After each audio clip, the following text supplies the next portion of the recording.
Hello friends, welcome to Awdhesh Academy. Friends, today we are going to discuss about the ethical ideas of Sikhism. Sikhism is the newest religion of India and it is one of the youngest religion of the world. And this religion was created in a very particular situation, in a particular circumstances. And this religion consists of the best of Indian religions as well as the best of the Western religion. The Indian religions means Hinduism, Buddhism, Jainism, and the Western religion basically means Judaism, Christianity, and Islam. So friends, let's understand the ethical ideas which are there in Sikhism. Let's briefly go through the history of Sikhism.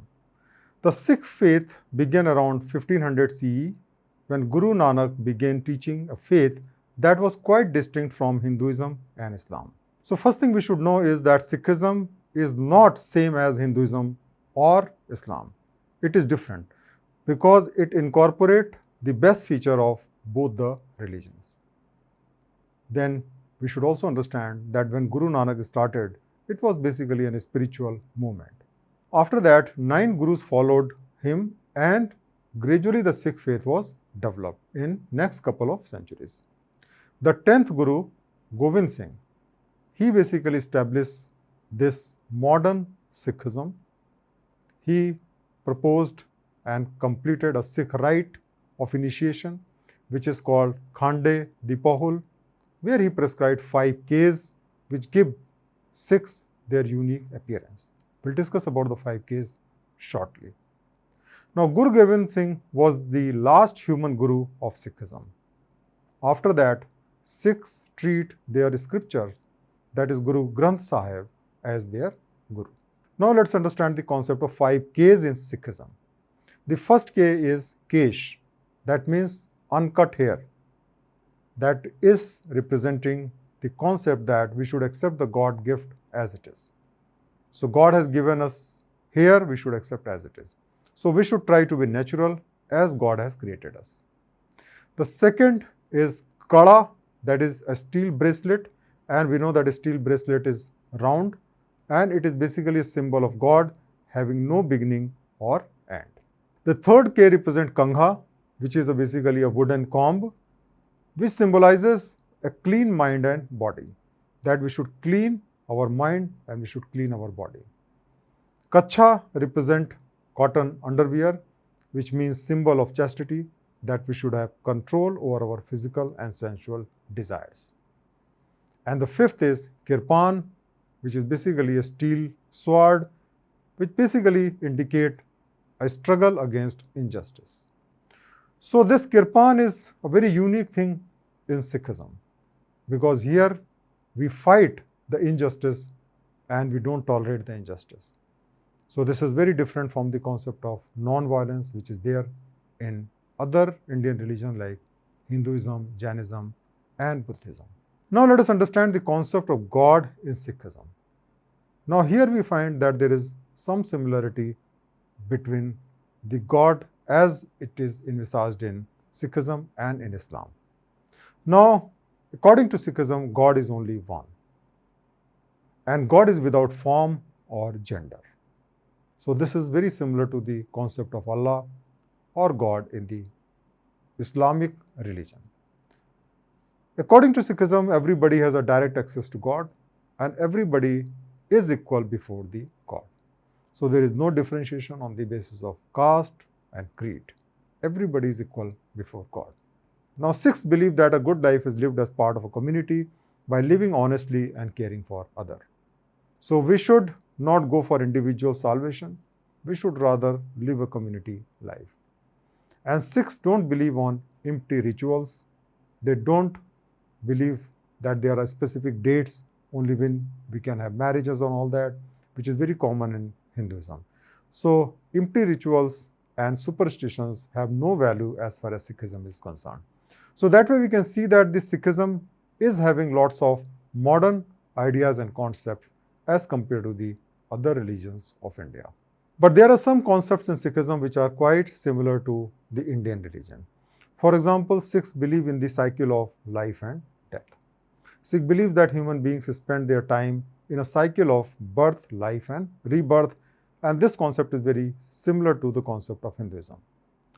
And Sikhs also believe that the quality of each particular life depends on the law of karma. So the concept of karma, concept of soul, concept of next life, all that thing is very similar to the concept of Hinduism. Karma basically sets the quality of life according to how well or badly a person behaved in their previous life. So if you live our life well, if you do good karma, in the next life you'll get a better birth. And like other Indian religions, Sikhism also believes that the only way out of the cycle of life and birth is to achieve a total knowledge of and union of God, which is called mukti. So mukti concept is same, but unlike what is prescribed in Hinduism, Buddhism, Jainism, where mukti is achieved or liberation is achieved by discarding desires and discarding karma, Sikhism do not believe in such concept. They believe that we should have the total knowledge of God, we should have union with God, and not we should discard the karma or desire. So let's understand how the God of Sikhism is different than the God of other Indian religion. So the God of Sikhism is the God of grace. Now, Sikhs believe that we have to understand and experience God, and gradually we should become one with God. Sikhs believe that we should switch our focus from ourselves to God. That means we should keep the God in our mind all the time. Unlike it is provided in Hinduism, for example, where through our own effort we can achieve liberation or mukti, Sikhs believe that mukti is achieved only through the grace of God. That means we have to please God. We have to do something which will please God, and then only mukti or liberation will be possible, and not by discarding the worldly life. Now, how to do that? For that, we should follow the holy books and the examples of great saints, and that way you'll get close to God. Sikhs also believe that truth is the highest of all virtues, but higher still is truthful living. That means we should always speak truth, but that is not sufficient. But we should also live a life which is honest and truthful. Sikhs also believe that God can't be understood properly by human beings, but He can be experienced through love, worship and contemplation. So let us not try to understand God through our mind, because it is beyond our capacity to understand God. We can understand God only by feeling, love, worshipping and contemplation. So that is what is the concept of God as far as Sikhism is concerned. Now there are vital differences between Sikhism and Hinduism and other Indian religion as far as the way of life is concerned. Indian religion believes that we should ultimately become a monk, whether in Hinduism, Jainism or Buddhism, that ultimately we should discard all the karma, all the action, become a monk, and that is the way to achieve salvation. But Sikhs don't believe that. Sikhs don't believe that we should turn away from the ordinary life to get closer to God. They believe that we should serve God by serving people every day, and this is called seva. And this concept is very similar to the concept of the Abraham religion like Islam and Christianity. Sikhs believe that when we serve people, we get rid of our ego and pride. And so it makes us humble. And therefore, caring of poor and sick is a very important duty of humankind. And you must have seen that in the time of crisis, for example, in the coronavirus crisis, the Sikhs have come in a big way to serve the people, because it is part of their religion and they consider service to people as service to God. Now, according to Sikhism, the Sikhs must have three duties which can be summed up in three words: pray, work and give. So the first is Naam Jap. That means we should remember the name of God all the time. We should keep God in our mind all the time. The second is called Kirti Karan. That means doing the right deed. We should earn an honest living. We should not do anything which is wrong. And therefore, Sikhism clearly prohibits gambling, begging, or working in the alcohol or tobacco industries. So you would have never seen a Sikh begging, because it is totally prohibited. You are supposed to do the work and earn your living. The third is called the Vand Chakna. That basically means that we should share our earning with others. So Sikhs give great charity and they care for others. So these are the three duties which are provided in Sikhism. Now Sikhs consider 5 vices, and these vices must be avoided. These vices are Kam, that means lust; Krodh, that means anger; Lobh, that means greed; Moh, that means worldly attachment, attachment to the things or people; and Ahankar, that means ego. And Sikhism teaches us that we should avoid all these 5 things from our life.